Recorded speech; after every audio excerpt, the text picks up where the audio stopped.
Assalamualaikum warahmatullahi wabarakatuh. Perkenalkan, nama saya Lina Astuti, mahasiswa program studi S1 Manajemen Universitas Putra Bangsa Kebumen. Perkenalkan, saya di sini akan sedikit memaparkan tentang apa itu sistem informasi pelayanan perizinan satu pintu. Pelayanan perizinan dalam mendirikan suatu usaha di Indonesia terus semakin diperbaiki dan dipermudah. Pemerintah telah melakukan upaya penyederhanaan layanan baik dengan perizinan maupun non-perizinan, yaitu dengan menerapkan sistem pelayanan terpadu satu pintu. Pelayanan terpadu satu pintu bukanlah kebijakan baru dalam manajemen birokrasi. Pembentukan PTSP di daerah termasuk dalam rangka mendekatkan dan meningkatkan pelayanan kepada masyarakat serta memperpendek proses pelayanan guna mewujudkan pelayanan yang cepat, mudah, transparan, kepastian, dan terjangkau. Dengan adanya pelayanan ini, diharapkan pemohon perizinan tidak perlu lagi untuk mengurus berbagai surat dan dokumen di dinas yang berbeda dengan lokasi kantor yang berbeda pula.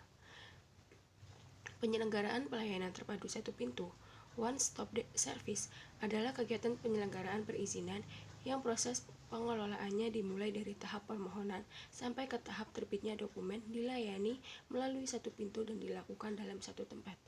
Tujuan dari pelayanan terpadu satu pintu adalah meningkatkan kualitas layanan publik, memberikan akses yang lebih luas kepada masyarakat untuk memperoleh pelayanan publik.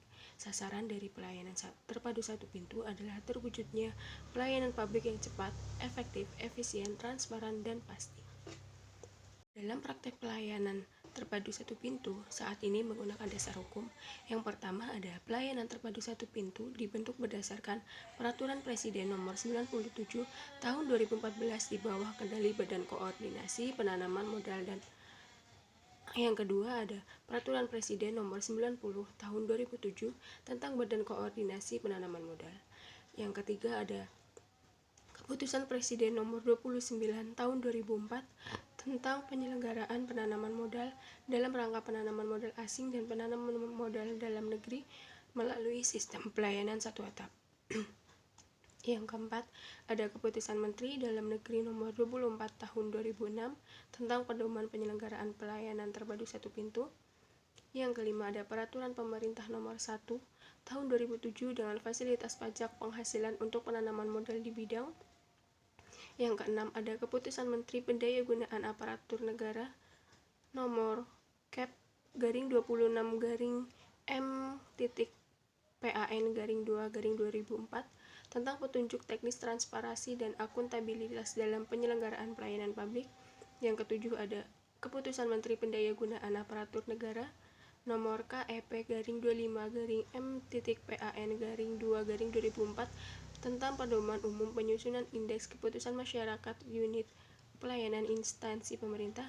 Yang terakhir ada Keputusan Menteri Pendayagunaan Aparatur Negara Nomor 63-Kep/M.PAN-7-2003 tentang pedoman umum penyelenggaraan pelayanan publik. Sini ada contoh sistem informasi pelayanan perizinan satu pintu dari Kabupaten Buton Utara. Sistem informasi perizinan online terpadu ini dibangun oleh Dinas Penanaman Modal dan Pelayanan Perizinan Terpadu Kabupaten Buton Utara adalah salah satu wujud komitmen pemerintah untuk selalu berusaha meningkatkan pelayanan kepada warganya dan juga untuk mendukung penerapan e-government di lingkungan pemerintah. Melalui aplikasi berbasis web tersebut, Dinas Penanaman Modal dan Pelayanan Perizinan Terpadu Kabupaten Buton Utara berusaha memberikan pelayanan perizinan yang lengkap, cepat, dan transparan. Kelebihan dan kekurangan dari pelayanan perizinan satu pintu. Yang pertama ada kelebihan, yaitu mempercepat waktu pelayanan dan dengan mengurangi tahapan-tahapan dalam pelayanan yang kurang penting. Yang kedua ada koordinasi yang lebih baik juga akan sangat berpengaruh terhadap percepatan layanan perizinan. Yang ketiga ada menekan biaya pelayanan izin usaha. Selain pengurangan tahapan, pengurangan biaya juga dapat dilakukan dengan membuat prosedur pelayanan serta biaya resmi menjadi lebih transparan. Yang terakhir ada menyederhanakan persyaratan izin usaha industri dengan mengembangkan sistem pelayanan paralel dan akan ditemukan persyaratan-persyaratan yang tumpang tindih sehingga dapat dilakukan penyederhanaan persyaratan. Hal ini juga berdampak langsung terhadap pengurangan biaya dan waktu. Selanjutnya ada kekurangan.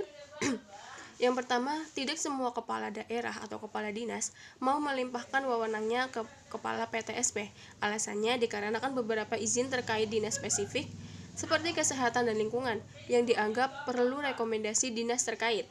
Yang kedua, ada keterbatasan sumber daya manusia atau SDM. Idealnya PTSP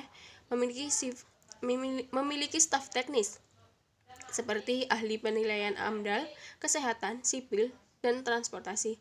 Namun jumlah staf tersebut umumnya berada di dinas atau instansi asalnya dan bukan di PTSP. Yang terakhir, status kelembagaan PTSP yang beragam, ada yang berbentuk badan dinas dan kantor, dengan implikasi yang berbeda-beda. Jika berbentuk dinas dan badannya biasanya mudah berkoordinasi dengan dinas atau badan lain karena levelnya setara. Apabila dalam bentuk kantor, menjadi sulit berkoordinasi karena level yang berbeda. Parahnya apabila PTSP masih bersifat unit yang ditempelkan di kelembagaan lain.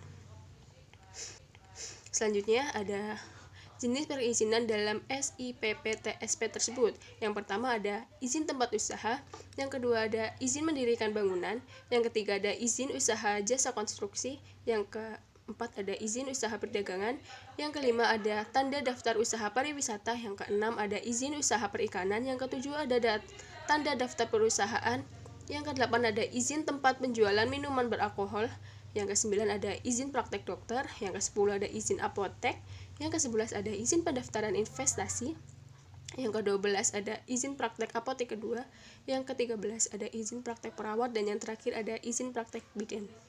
Ini salah satu fitur-fitur dalam SIPP-TSP dari Kabupaten Buton Utara.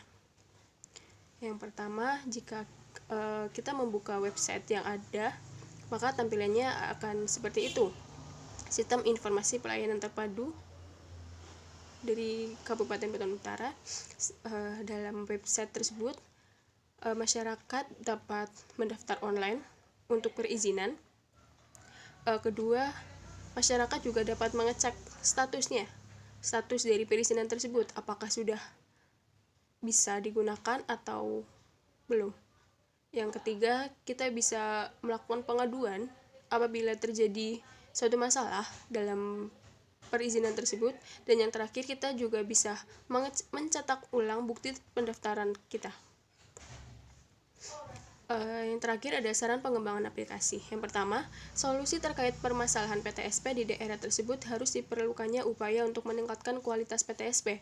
Kerjanya dimulai dengan harmonisasi regulasi yang mengatur PTSP sehingga dualisme regulasi dan pelaksanaannya tidak perlu terjadi. Yang kedua, ada pemberian petunjuk penggunaan agar pengguna dapat dengan mudah mengakses pendaftaran. Sekian pemaparan dari saya.